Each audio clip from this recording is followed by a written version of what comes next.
Boa tarde a todos. Então, hoje é dia 26 de março, há poucos dias dos 85 anos de idade do Roberto Carlos, nosso rei, além do Pelé. Eu acho que é a única personalidade, então, aristocrática que leva o nome de rei aqui no Brasil, e por isso que nós estamos realizando este evento, com a participação de vários pesquisadores, né, independentes, personalidades, como a gente vai ter no final da tarde aqui presente, para muito gosto meu, Marta Ulloa, uma autoridade no assunto, e também ex-orientandos nossos aqui. E aqui nessa mesa, né, que com 3 pessoas, 3 colegas, as 3 meninas com C, minhas colegas aqui do programa de pós-graduação em comunicação. Então a gente tem a Carla, a Clarice e a Cláudia. Carla Montori, Clarice Greco e Cláudia Nonato, né? E vão tratar de aspectos não musicais, mas extremamente importantes para entendermos qual é a importância da gente estudar Roberto Carlos como artista e seu meio, né? Eu quero deixar mais uma vez destacado que o meu agradecimento a todas essas pessoas que vieram em caráter colaborativo. Eu apresentei um convite, gostaram da ideia, aderiram imediatamente, algumas assim, bem, não sei se eu posso falar uma coisa, mas todas acabaram aceitando, e isso para mim é uma grande satisfação como líder do grupo do Musimídia, Centro de Estudos em Música e Mídia, e filiado a este programa de pós-graduação em comunicação, e também deixar claro que ninguém recebeu um tostão. Isso é importante, não estou lavando roupa suja, é porque de repente vem cobrar direitos autorais da gente e nós não recebemos nada. É um evento acadêmico.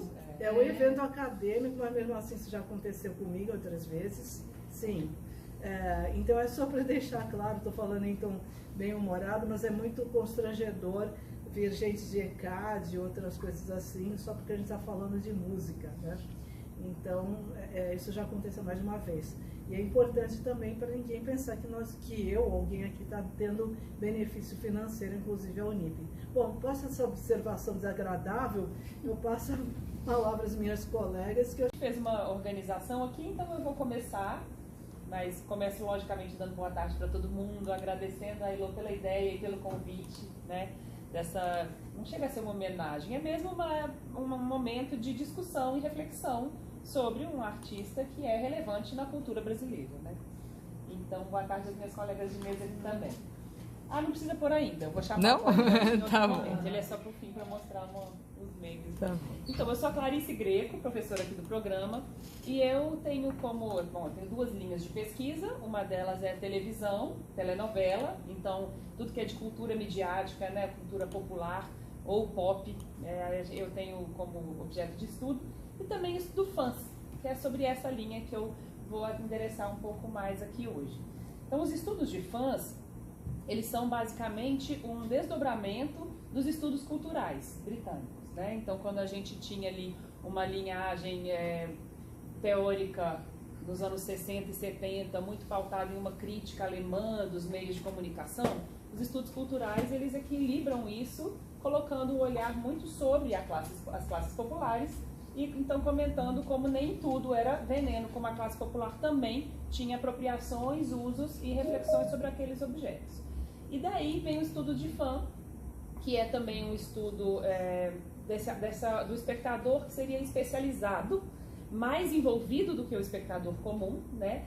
E mais engajado emocionalmente. Então a gente chama de fã, dentro desse campo dos estudos de fãs, qualquer indivíduo ou grupo, que a gente fala em fandom, então ou fã ou fandom, porque os fãs são muito estudados em grupos e comunidades, quando eles têm algum envolvimento, algum laço emocional que é marcador da identidade. Então assim, nossa, minha avó é fã de Roberto Carlos, isso é um traço identitário, né? Então se você falar que uma pessoa é fã de Silvio Santos ou fã de alguma banda de rock, né, são marcadores identitários que esse fã carrega. E o fandom seria então um grupo de pessoas que tem esse laço em comum e que se encontram. Então inicialmente teriam ali fanzines, grupos, as fãs da rádio, que uma vez em outro evento do Musimídia a gente comentou sobre as fãs que iam assistir seus ídolos da rádio para ver ao vivo, né?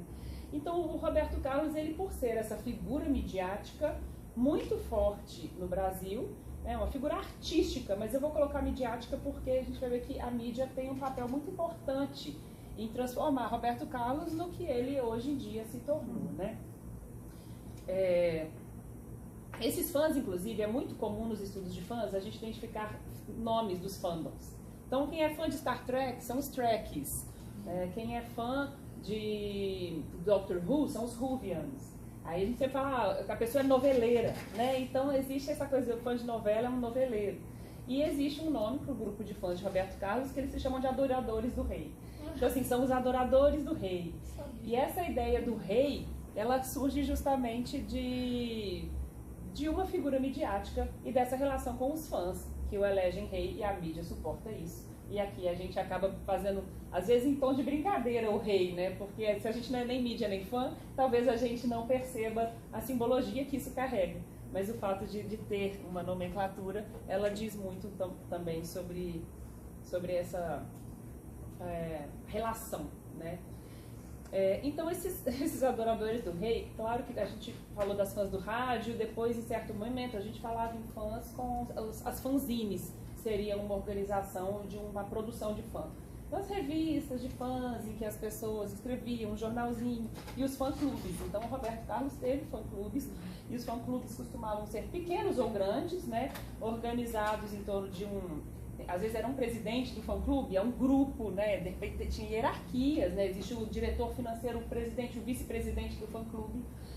Se inscreviam em cartas e era comum que organizassem ou descontos em um show, quem era do fã-clube, ou dependendo do membro, um acesso. É que no caso de Roberto Carlos, o acesso exclusivo a ele é muito raro. Ele sempre foi bastante reticente na lida com seus fãs, né? Então não é mais... também era costume ter jornalzinho, que eram chamadas as fanzines. Então, quem era membro do fã-clube recebia atualizações dessa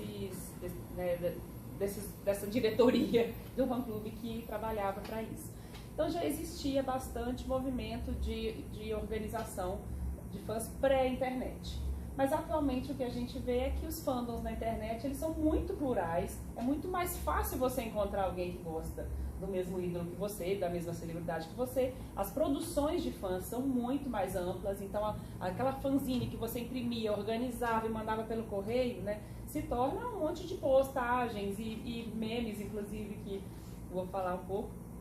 Então, desses conceitos de fã, a gente sempre pensa, então, os fãs em comunidade, que são esses exemplos de fã-clubes do Roberto Carlos por ser um ídolo surgido para a internet, e dentro da internet acha-se também página do Facebook para Roberto Carlos, página de Instagram sobre Roberto Carlos, né?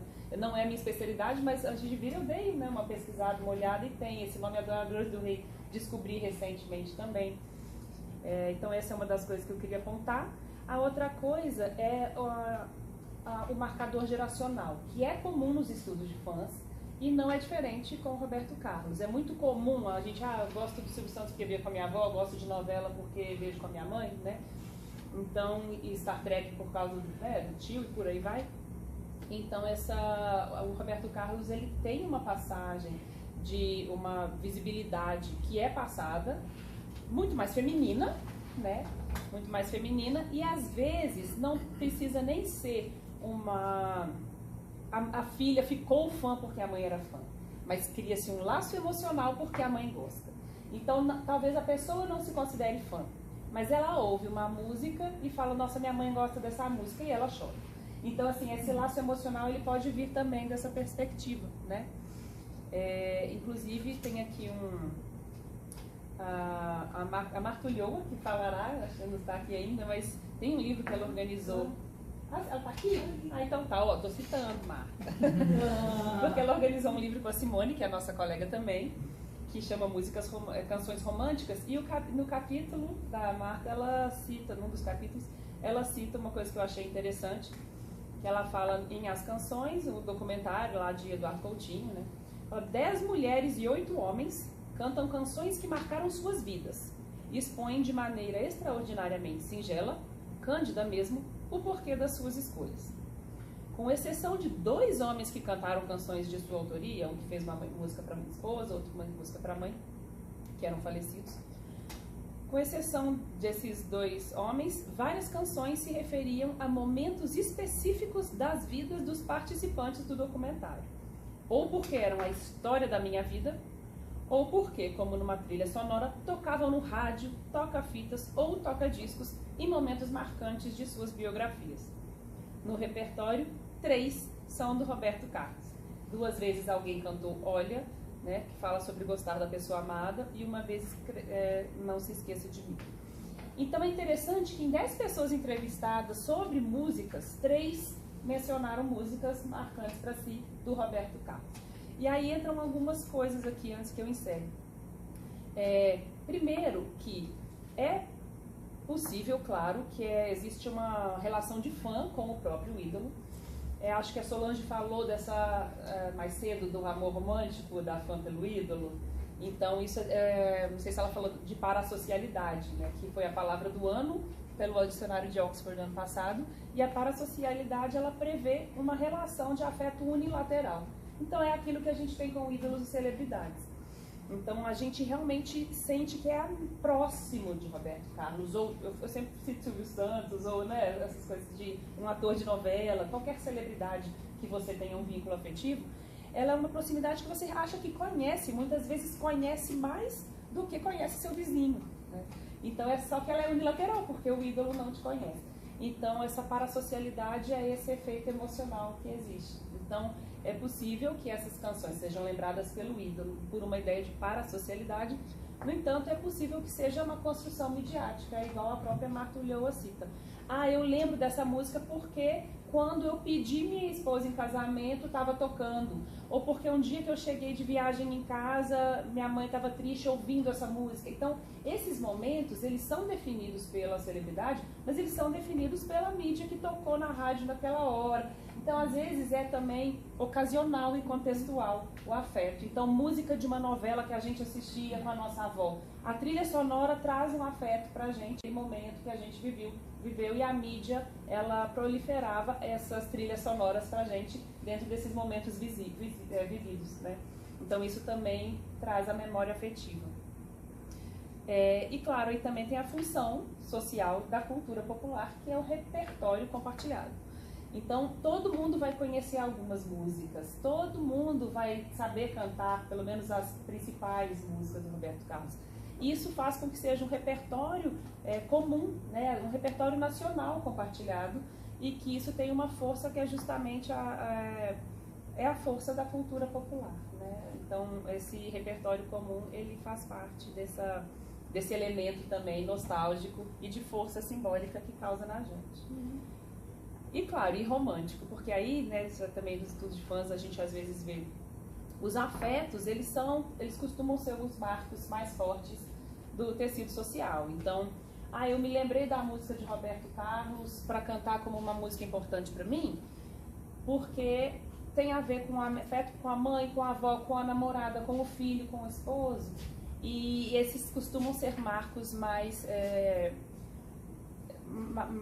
relevantes dentro de uma reavivação de memória. Mais do que assim, aquela música que eu ouvia para ir para trabalhar, dificilmente a pessoa vai lembrar dela como sendo especial, sim, sabe? Sim. Ou aquela que tocou no velório, né? Então você vai falar algo no sentido geralmente afetivo, então essa lembrança ela pode ter a ver com isso também. E aí, por fim, eu ia falar que hoje em dia na internet tem uma participação bastante grande de memes. Só que aí, essa questão geracional dos jovens não necessariamente é positiva. A maioria dos memes que eu encontrei faz muita piada com 4 coisas em especial, que aí pode abrir ali o PowerPoint para eu encerrar mostrando só divertidamente aqui alguns memes. O principal é a faixa etária do fandom. É uma piada muito corriqueira sobre quem é fã de Roberto Carlos vão ser mesmo as senhorinhas. Então pode passar. Aqui, por exemplo, começou o show do Roberto Carlos, as idosas no momento, já toda feliz. Por que o Roberto Carlos é considerado rei? Porque no show dele só vai coroa. Esse tipo de meme, ele marca um tipo de relação, de o que a gente pensa quando vê Roberto Carlos, o que a audiência está falando, o que as pessoas estão falando. Esse tipo de meme apareceu um pouco.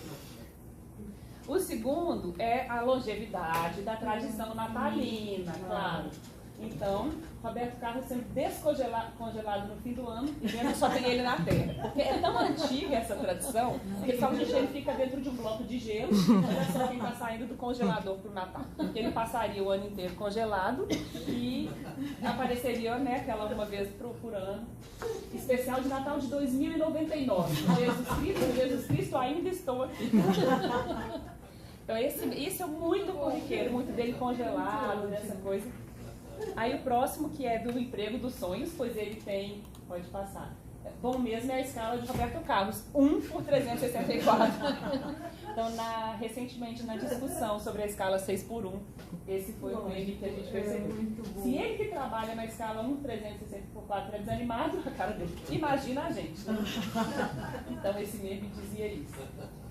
E por fim, que é um pouquinho mais drástico, é a reação que ele teve recentemente com uma fã, e que ele realmente, né, falou para ficarem quietos de uma forma não muito educada. E tem muitos memes desse episódio, desse dia. Ele, cala a boca, eu não sou obrigado, né? Aí, como é grande o meu amor, cala a boca por você. Então, e apontando até uma ironia de comportamento, então eu entendo isso como uma crítica dos próprios fãs sobre, né, todos esses, é um tom bem humorado, mas a gente percebe que pelo menos na mídia e meme a gente costuma atribuir a uma faixa etária um pouco mais jovem, né? Então a gente vê que eles estão fazendo essas críticas também em relação a esse livro. Obrigada, eu acho que eu passei de 10 minutos por aqui. Agradeço também o convite da Heloísa. Não é uma, enfim, né, não é uma área do meu saber, eu não estudo música. Sou professora também do PPG-Com, então tenho 2 linhas de pesquisa. Uma, comunicação política, que é basicamente uma linha que eu trabalho desde sempre. E, enfim, na comunicação política, olhando muito conjuntura eleitoral, conjuntura política, pós-redemocratização. Então, a ditadura é algo que passa, mas eu não me debruço sobre a ditadura nas minhas pesquisas. E agora a desinformação, né, que, enfim, desde 2018 a desinformação acaba atravessando o cenário político, sei lá, nacional, enfim. Mas eu fiz um trabalho aí de pesquisa para tentar olhar o Roberto Carlos nesse momento histórico que é muito emblemático, que foi muito complexo para a cultura brasileira, especialmente para os cantores que estavam em evidência. E o Roberto Carlos, ele passa por esse período, né? Vamos lá, a Jovem Guarda surge basicamente em 65. O golpe acontece em 64. Mas o Roberto Carlos aparece em inúmeros momentos comemorando a Revolução, 64, né? Então, a gente costuma dizer que hoje o campo político é, portanto, e por consequência, o mundo está polarizado, muito polarizado, e é muito comum você olhar para esse cantor é bolsonarista, esse cantor não é bolsonarista. De forma tangencial tem acompanhado todas as nossas discussões, sobretudo no campo da cultura, né? Telenovela, tal autor se declarou, a gente teve aí várias polêmicas, né? Enfim, envolvendo os cantores, artistas, né? Em relação a posicionamentos. Nesse período, óbvio, nós vivíamos uma ditadura, o que era muito complicado se posicionar contrário ao regime militar. Isso podia custar a vida. Não obstante, muitos cantores se manifestaram. Se manifestaram por meio de letras, se manifestaram politicamente, como a maior parte dos cantores da MPB, né? E tiveram um preço, enfim, pagaram um preço por isso, né? Gil, Caetano, Chico foram presos, exilados, enfim, o Roberto Carlos optou, talvez, não sei se por ingenuidade, não sei se por talvez uma estratégia tácita, mas ele optou por se manter, em alguns momentos, apolítico, em outros, se aproximar do regime. Então, eu sei, tem muitas passagens, são muitas passagens, apesar da censura que a nossa colega vai pontuar, Cláudia, eu consegui muitas passagens em que mostra essa aproximação dele com o regime militar. Eu selecionei duas em especial, porque essas duas me pareceu mais factível no sentido de documentos, no sentido de mostrar de fato que existia uma relação. E, curiosamente, ele não conseguiu censurá-las, né? Porque a gente sabe que muito daquilo que é tratado em torno dele, ele entra com, enfim, solicitações para retirar. E esse material, acho que tem até um slide que minha amiga pegou também. Esse material está presente no acervo do Globo, então não tem nada de invenção. Se você puder, por favor, obrigada. Né? Então, quais são essas duas passagens? Uma das passagens é sobre o filme, né? Então, Roberto Carlos em Ritmo de Aventura, que é um filme de 68. E a outra passagem é um evento de 73, em que ele é condecorado por um general importante da ditadura militar, por ter contribuído, ser um artista que contribuiu com a Revolução, não é? Em 73. Então, são muitas passagens em que ele faz shows durante o AI-5. Claro, a gente pode pensar que a Elis Regina também fez, cantou o hino, enfim. Mas é uma passagem pontual, né? Ela faz dentro de um esquema de muita pressão. Ele não, ele tem um trânsito, não é? Ele tem um trânsito com os militares.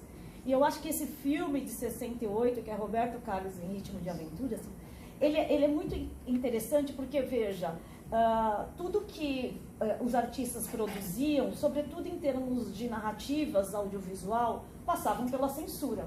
E você tinha que entregar o material anteriormente, e os censores avaliavam o material e diziam, isso ok, cortava parte, isso não. Enfim, e esse filme foi, por uma pressa do Reginaldo Faria, o que acontece? Roberto Faria, desculpa. Por uma pressa, ele manda só o trailer. Ele não consegue passar o filme completo e o trailer é censurado. E, enfim, e aí começa toda a negociação em torno da liberação desse filme. Bom, então, de fato, o Roberto Faria vai redigir uma carta para o ministro da Justiça, né, solicitando a liberação do trailer, né? Ora, abrir uma exceção ao trailer, pois se trata de uma história cujo protagonista isso é muito esquisito, o mais né? Já existia rede social, porque todo mundo escreve assim, É a máquina mentira. O mais admirado e popular artista brasileiro, né? Então é solicitado a censura que o filme fosse liberado. E assim acontece. Até porque o filme, eu fui assistir o filme e eu fiquei bastante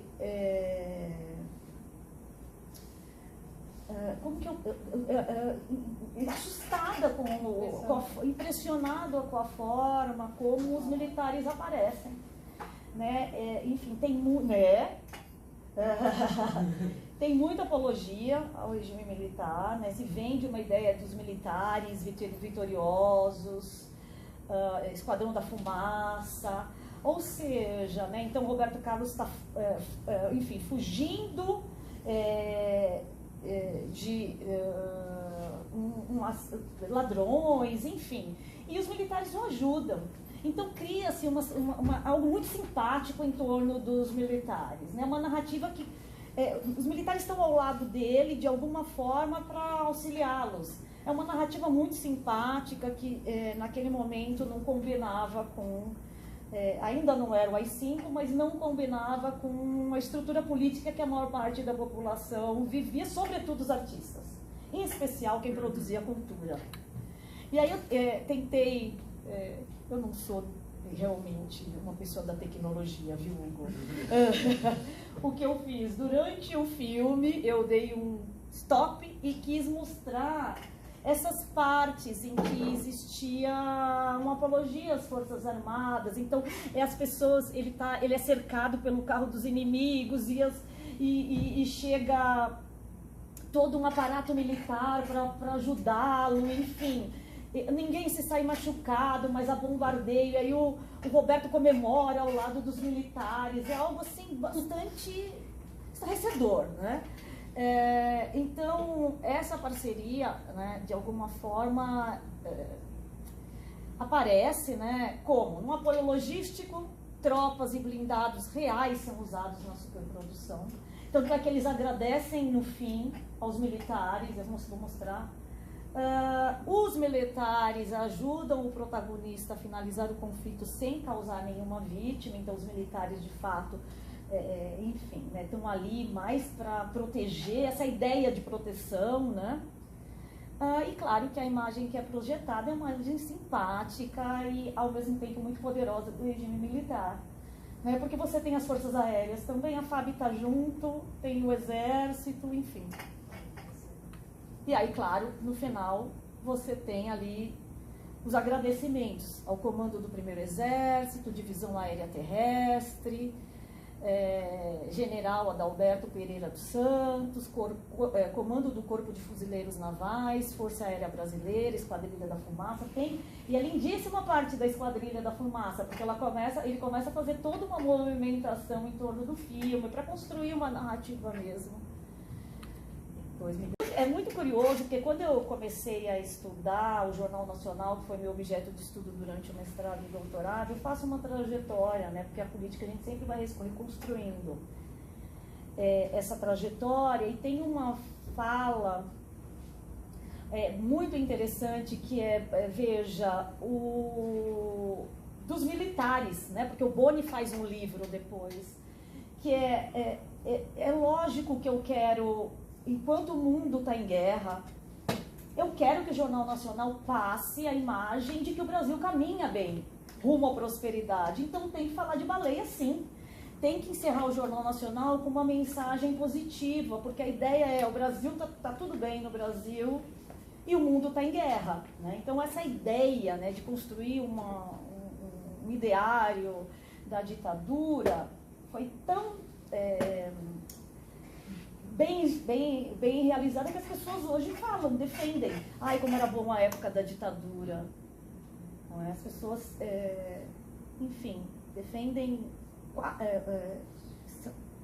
falam a favor de um quase golpe que nós tivemos, porque, de fato, foi um momento muito próspero, foi um momento seguro, as pessoas respeitavam, não tinha essa história, tudo isso que nós temos aí, não é?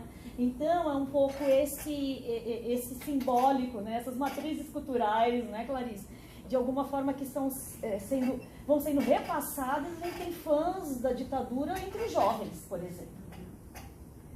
Não é muito incomum eu chegar numa sala de aula e as pessoas, mas não era bom durante a ditadura? Meu pai falava que não tinha tanto crime, não... Né? Ou seja, então isso acaba sendo uma construção, foi uma construção muito bem feita para a classe média, para a população média, né? E esse último, que eu nem vou me ater muito, porque eu sei que a Cláudia trouxe, essa proximidade do Roberto Carlos com o regime fez com que ele fosse condecorado pelo general Humberto de Souza Melo. E aí ele ganha uma medalha em 73 e está lá entre os artistas que se uniram à Revolução. E aí, assim, tem todos... Revolução. Entre tantos exilados, né? Se uniu a Revolução. A Revolução, porque existe uma ideia, até hoje, que foi uma revolução. O ex-presidente diz, não houve golpe militar, é uma revolução. Né? Uma ala da extrema-direita ainda defende. E aí tem uma série de nomes. Eu recortei aqui do Roberto Carlos para mostrar que eu não estou inventando nada. Aguinaldo Timóteo. Aguinaldo Timóteo. Enfim. Antônio Marcos, Rosemary, Clara Nunes, Clara Nunes aqui? Clara Nunes. Parece aqui, ó. Não é Nunes? Em 73, nesse evento em especial, muitos artistas cantaram. Muitos artistas. Então. Vem cá ver, Clarice, aqui ó, no computador. É que abriu, eu tive que expandir muito para aparecer o Roberto Carlos. Clara alguma coisa. Que foi? Procurar isso aí. É. Andando na rua, fazendo Enfim. Aí se você puder, eu não sei se eu estou com o meu tempo estourando, né? Então existia quase que um acordo tácito, né? O regime tinha a ideia de trazer artistas, celebridades para encampar o discurso deles. Isso é uma máxima, me parece, muito particular de regimes totalitários. O Getúlio fez a mesma coisa, né, com as meninas do rádio, enfim, né, ele foi buscar apoio no rádio, então me parece que isso é uma máxima, trazer artistas que têm visibilidade para, de fato, ganhar uma legitimidade popular, valorizava a imagem institucional, né, contribuía para a construção de uma representação mais positiva das Forças Armadas no cinema e, de alguma forma, ajuda a desviar a atenção da repressão, né, que vai se intensificar em 69. Então, veja, você tem questões muito emblemáticas, né? Enquanto um jornalista morre nos porões da ditadura, um artista é condecorado. E ele, claro, ele ganhava com isso, então ele está no meio termo ali, né, conseguindo uma flexibilização da censura. No filme, em especial, um apoio logístico e essa manutenção do prestígio, porque é cultura popular e ele vai ganhando toda essa repercussão durante esse período, apoiado numa cultura popular que agrada o status quo, né? Eu acho que é isso que eu trouxe. Agora, claro, o Roberto Carlos nunca se manifestou, olha, eu apoio a ditadura militar, né? Eu apoio os militares, a ditadura a gente chama depois, né? Eu apoio os militares, eu apoio a revolução. Isso era muito simbólico, né? Hoje, os artistas se declaram, né? Naquele momento, até por uma questão da censura, de fato, e pelos colegas e pelos pares, não existia esse apoio declarado, existia a oposição declarada, o apoio declarado não existia. Então, em nenhum momento ele apoia efetivamente, mas estar num lugar apolítico naquele período também é, de alguma forma, um lugar, né? Todo discurso, enfim, emana para algum sentido. Como Gramsci, eu odeio os indiferentes, não é? Porque a indiferença é o peso morto da história. Então, acho que eu encerro minha fala com isso e passo para minha querida colega Cláudia. Bom, gente, então, boa tarde, né? Novamente, também quero reforçar aqui que eu sou professora do programa, mas eu não sou pesquisadora de música, pesquiso jornalismo, então meu olhar aqui é muito mais de jornalista do que de pesquisadora de música ou algo assim, né? Algumas questões vão se sobrepor ao que a Carla trouxe, porque a gente tem que falar, quando a gente fala em censura, a gente tem que falar da ditadura, não tem jeito, ou da revolução. Então eu quis trazer aqui a questão da incoerência do Roberto Carlos, né? Porque ele foi censurado, como você mesmo mostrou, e depois ele se tornou um censor, né, dos livros, das biografias dele. Então, eu quis trazer esse recorte, porque no meu doutorado eu estudei um pouco da censura contra jornalistas, então esse assunto também me interessa. E eu só queria trazer, antes de falar do rei, que essa questão de censura sempre existiu. Do rei, né? Do rei. Desde que o outro rei chegou aqui, o Dom João VI, em 1808, né, que ele trouxe... É outro rei. Ele trouxe a prensa para fazer o jornal dele, né? E o outro jornal era feito em Londres, então já tinha uma censura desde aquela época, né? Depois, ao longo da história, a gente tem aí vários episódios de censura do Getúlio. E é interessante que no começo do século XX, os censores eles eram intelectuais. O Vinícius de Moraes ele foi censor, né? Ele era diplomata e ele foi censor também.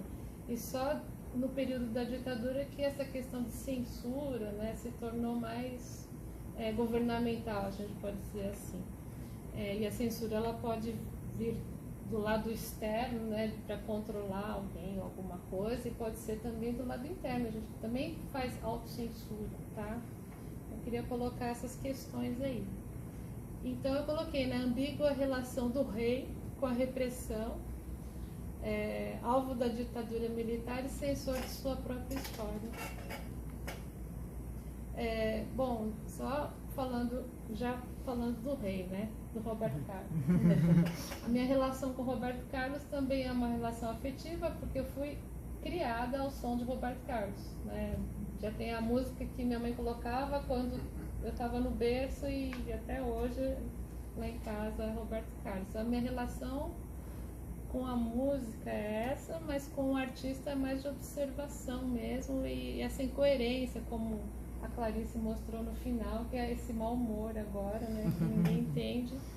Uma pessoa que sempre foi vista como doce e receptiva, então é mais como observação mesmo. Então, como a Carla já falou, durante a ditadura militar, ele teve letras vetadas. Eu fiquei vendo depois que ele fez com o Erasmo uma letra de uma abertura de novela que foi censurada. Nem chegou a tocar, nem sei se a novela foi ao ar. Ele teve alguns episódios de censura aí, né? Então ele teve letras vetadas ou alteradas pelos órgãos oficiais, e décadas depois ele atuou para impedir a publicação de obras sobre sua vida, né? Então, em momentos distintos, ele teve processo de censura para um lado dele, a favor ou contra ele, né? Então é sobre isso, é um debate aí sobre liberdade de expressão. Até onde vai o limite, né? Até onde a gente tem direito de ter nossa vida exposta ou não. Ainda mais agora, né, em tempos de redes sociais. Então esse é o caso que ficou mais conhecido, né? O livro Roberto Carlos em Detalhes foi escrita pelo jornalista Paulo César de Araújo. Parece que ele é professor da PUC do Rio, se não me engano, em 2006, e ele pesquisou a vida do Roberto Carlos, abordava todos os aspectos da vida e chegou a vender alguns 47 mil exemplares. Mas o Roberto Carlos entrou na justiça e proibiu, recolheu, né? Aí isso também ninguém diz com certeza, mas parece que o problema do livro, da história que ele não quer divulgar, é o acidente, né, que ele sofreu de trem, que fez com que ele perdesse uma das pernas, e aí ele usa a perna mecânica, e ele não queria divulgar isso, ele queria que a história partisse dele, ele escreveu a própria biografia contando a história, né? Os relacionamentos pessoais que ele teve ao longo da vida, então ninguém sabe exatamente o motivo que o levou a censurar o livro, mas dizem que foram esses temas. E aí, em 2007, teve o processo, né? Pediu a proibição, recolhimento da obra, indenização. Ao mesmo tempo, é interessante isso, ele criou um grupo chamado Procure Saber, persuadindo outros artistas, tipo Buarque, Caetano, Gil, a exigir autorização prévia para biografias. Eu nem sei se isso foi adiante, né? Em 2015, o STF decidiu que a autorização prévia para divulgar biografias não é necessária. E o autor, que não é bobo nem nada, escreveu um outro livro, né, falando sobre a história dele em relação a esse processo, o réu e o... Genial. Que ótimo. Ele é criativo, né? Minha história com Roberto Carlos em detalhes. Ele é muito criativo. Eu sei que com essa ele já está no 3º para o 4º livro, né? Deu uma volta por cima.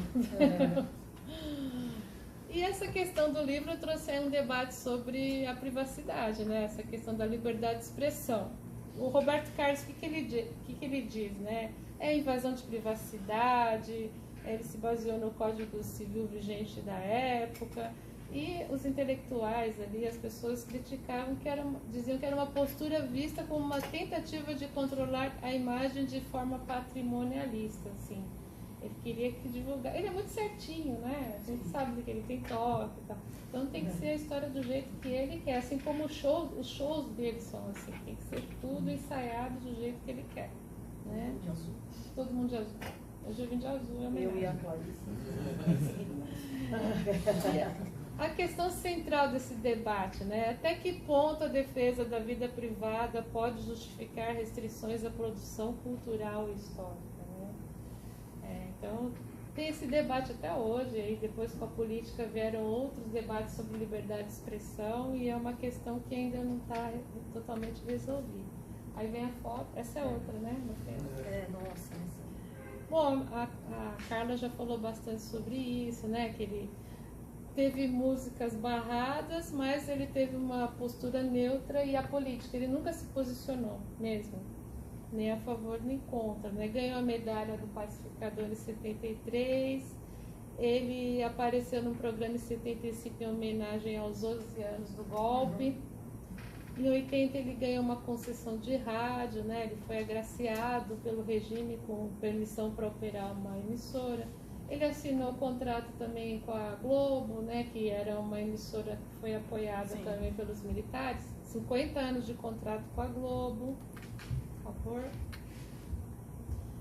E aí esses paradoxos, né? Ao mesmo tempo que ele tinha uma aliança com o regime, considerado bom moço, ele tinha amizade com os exilados. Ele foi visitar o Caetano e o Gil. Eles foram exilados em Londres.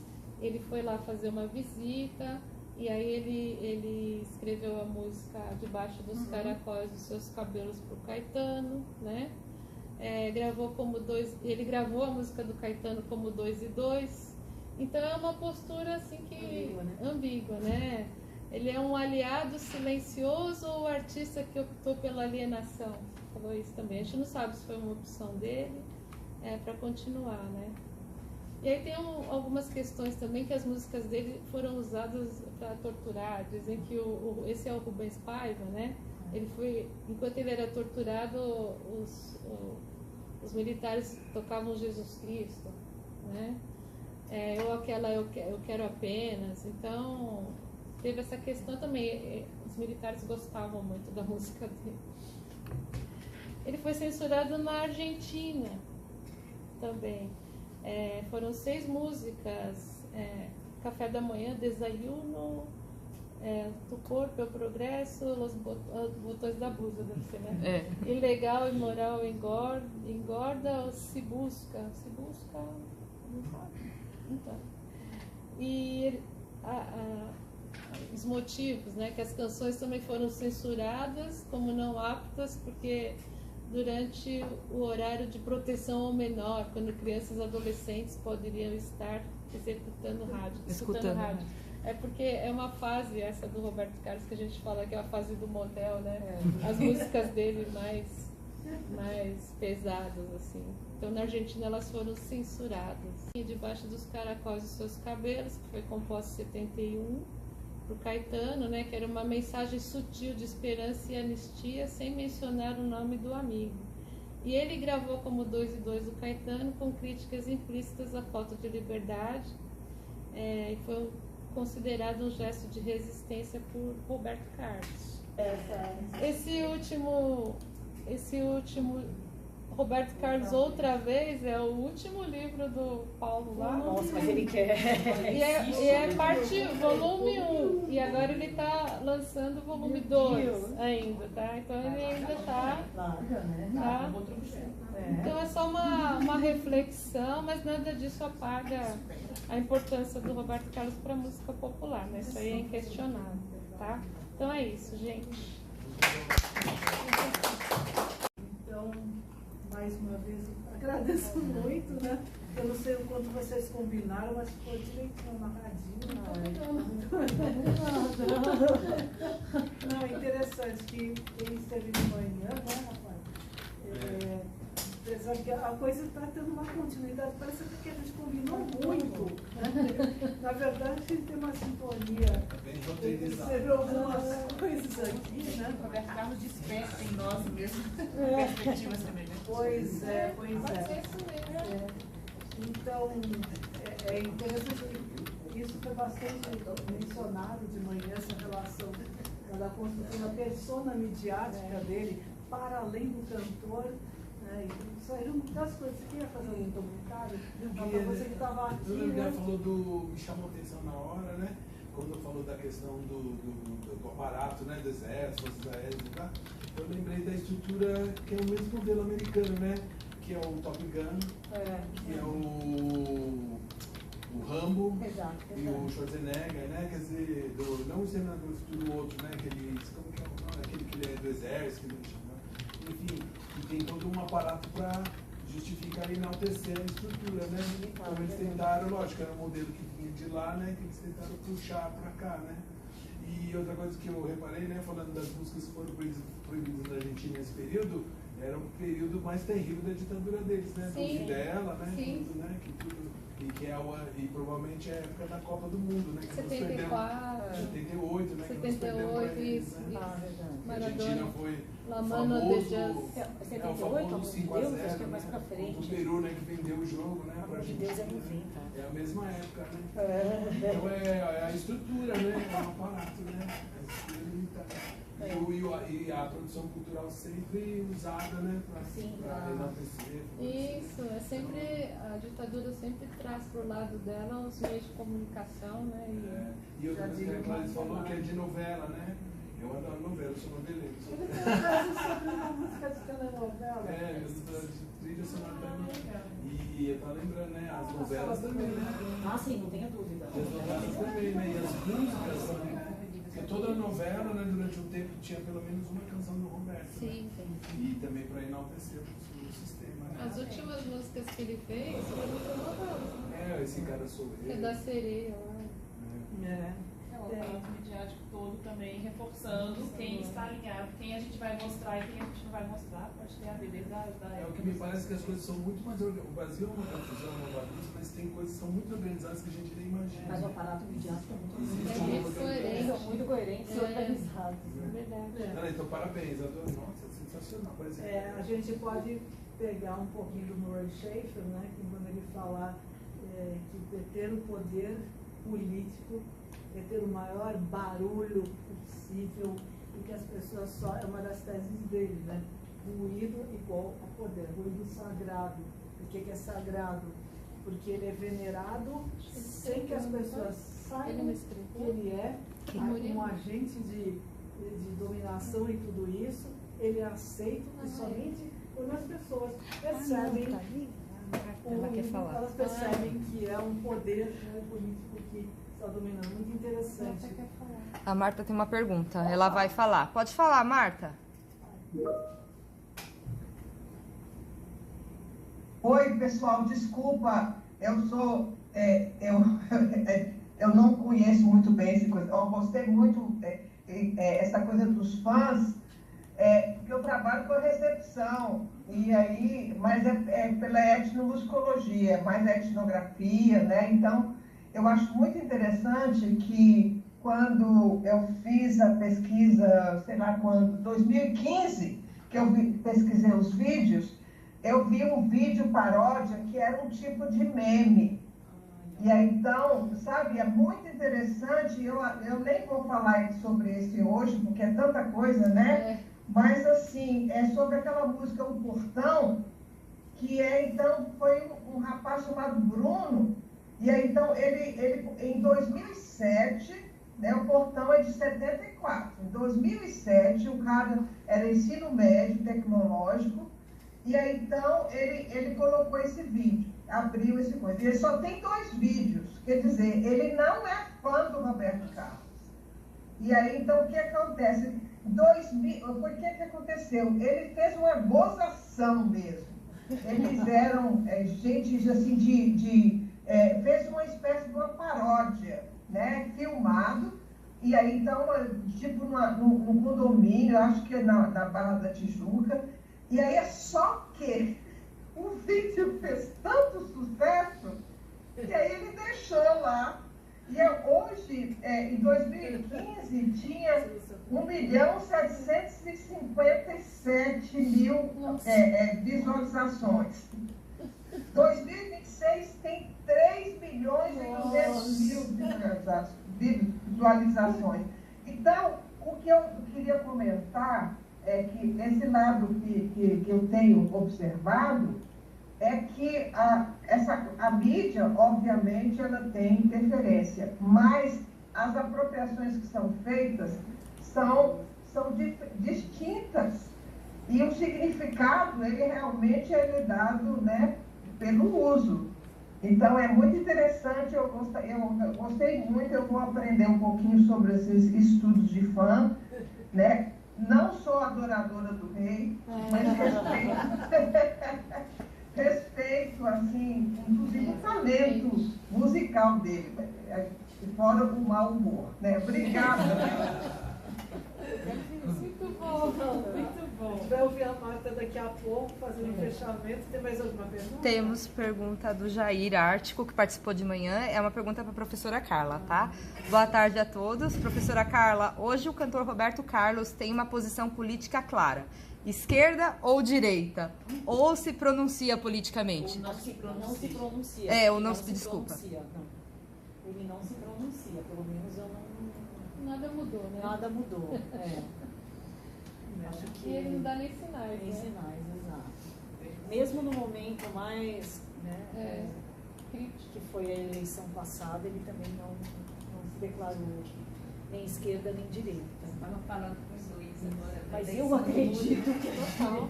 Ele não chutaria. Não pode Aí se não fala, a gente suspeita, né? suspeita que... Né? Muito bom. Então, só concluindo que eu estava falando sobre o Schaeffer, né? À medida que um super ídolo popular massificado e massificante no sentido da década de 70, né? A gente vai falar mais de multimídia, porque era tudo concentrado num dia, numa hora, num local, não agora que a gente vê no noticiário a hora que é, né? E ele vai pelo mar, pela terra, pelo oceano, por todo tipo de meios de transporte, fazendo aquela interferência, né, no ambiente, passando de helicóptero e tudo que tem a ver, né, que como aparece no filme, esse endossar essa ideia de que pelo ruído você conquista o poder também é inocente. O Fábio mostrou umas coisas bem interessantes de manhã, né, mas daqui a pouco a gente põe no ar, assim, que a Paulinha puder visitar, a gente põe no ar e vocês podem ver inteiro. Quer falar, Zé Renato? Eu vou fazer uma colocação. Primeiramente, estou com a voz muito CCC, né? Clarice, Carlos e Cláudia, né? A Clarice, prazer aí, foi minha ex-professora, né? Nos encontramos numa apresentação lá na USP, o Mati Aurora, Isso, ele conheceu meu filho. Errei o nome então. Martim Aurora, seu esposo também conheci lá, né? Então, assim, como disse a Heloísa, foi muito bem amarradinho tudo. Portanto, que eu não tenho isso que falar, mas fazer pequenas abordagens. Isso que você disse é muito interessante. Por exemplo, uma pessoa muito simples, né? Digamos, eu tenho isso na minha família, irmãos, amigos, nós temos, né? Simples, que falam assim, não, porque eu sou da direita, porque eu sou... Mas ele não tem influência, né? Então ele se manifesta, mas ele não tem influência. Então um ídolo, mesmo que ele nunca se manifeste, né? Nunca se manifestou, toda a carreira dele, diz que ele apoia a ditadura militar, então a mídia leva ele a um poder gigantesco, né? O tamanho do universo, seja ele, né, pelo mar, nas suas viagens, pelo país, né, onde ele viajou, então é muito forte. É isso. Perguntou o anjo seu, né? Uma pessoa simples que não entende de nada diz assim, não entende. Ele é inocente? Pode ser pela inocência dele, na época de anos, só assinava o cartão, uma ex-chefe dele, né, um jornalista do Eli, Flores, disse isso, está aí na revista que eu comprei. Eu comprei 32 revistas erradas da época, e consegui comprar certo, porque eu fui na biblioteca, fazer uma pesquisa para achar capa. Eu gosto de ter, né? Eu tenho os 2 livros, o Rei e o Réu, e tenho esse que parece uma lista telefônica. O Proibidão. Ele proibiu, mas paguei muito caro. Por quê? Porque fica no Mercado Livre, você não imagina quanto que eu não paguei disso, né? Várias vezes no cartão. Merece tudo isso. E é tão grave assim? Afinal de contas. O livro é tão grave assim. Porque, não, é fantástico. Não consegui ler. É muito bom, eu vi. Mas Ele ele é um pesquisador, né? Não sei. Na verdade, é uma homenagem. É que eu vi depois uma entrevista de Paulo Sérgio de Araújo, ele contando como é que foi no tribunal. Diz que ele até fala assim, mas afinal o que aconteceu, Paulo Sérgio? Ele ficou bravo por causa da história da perna, por causa das mulheres. Então ele falou assim, não, o próprio Roberto, quando levantou, quando o juiz estava indo lá, eles tiveram um papo entre eles. E ele tentou mostrar que ele fez aquilo como uma homenagem. O Roberto teria dito a ele, não é nada disso, o problema não é nada disso daí do que está lá. O problema é de você me traiu, porque você contou a minha história que pertence a mim. É esse que eu Ele queria contar a história. Porque, inclusive o Paulo César fala que, como a gente falou de manhã, né? O Roberto ele é muito autobiográfico, né? Ele conta as histórias dele, né? Ele fala da Lady Laura, da mãe, fala da tia Mary, ele vai contando a história toda. E tem músicas que ele fala do acidente dele. Só que a gente não percebe, né? Mas ele narra a história dele, toda a história dele está contada lá. Então o problema dele não é o fato em si, o problema é que ele é um controlador, né? Que tirou o controle da mão. É como ele é um censor, né? É como vocês falaram, né? Ele sob o controle dele. Eu só espero que São Pedro não venha acabar com a nossa irmã. Que tenha sido contratado por uma coisa do Roberto. Dá pra censurar, vai censurar daqui a pouco. Coisa se faltar luz. Se faltar luz foi o Roberto Carlos. Sabemos que foi Isso daí é obra dele. Ele encomendou essa chuva dos chineses. Então, só para colocar, né, não? Olha a foto lá. Eu trouxe o livro porque é muito pesado, né? Então, assim, aqui, o que diz aqui, né? O que a biografia não contou. Então, não sei se o Paulo Sérgio de Araújo não sabia ainda ou ele não fala. Eu fui lá na parte política do da Ele não dele, fala só li disso? detalhes, só li a parte política, né? Como é que eu achava eu procurava Roberto Carlos, jogava no Mercado Livre, comprava essas que é. Aí eu fui e marquei na biblioteca Mário de Andrade, na biblioteca, fiquei lá, achei. Hoje está no Globo, no acervo do Globo. Aqui, né? Então aqui, ele não fala da emissora de rádio, que ganhou, né? 2 milhões de reais, ele assinava um contra o Ministério da Cultura. No Sim, ele era do Ministério da Cultura. Rio de Janeiro, que era na época, né? Ele assinava na Rádio MEC. Então, na Rádio MEC, e aí, segundo estava com 90 anos, quando o Emi Flores, a ex-chefe dele, disse, olha, ele assinava, tá aqui, ó, ele assinava e embora, pedia que tinha algum show, e embora. Então, por aquele mérito que ele teve, né? Aí ele ganhou, em 79, né? Estava com 23 anos, ele gravou em 1961, né? Então, assim, ele trabalhou 9 anos lá, em 79 ele ganha no início da carreira do João Batista Figueiredo, 79. Aí ele ganha a emissora de rádio, a concessão. Rádio Terra, Minas, Belo Horizonte, 11 anos ele teve a Rádio Terra. Fala aqui. Serei futuro processado.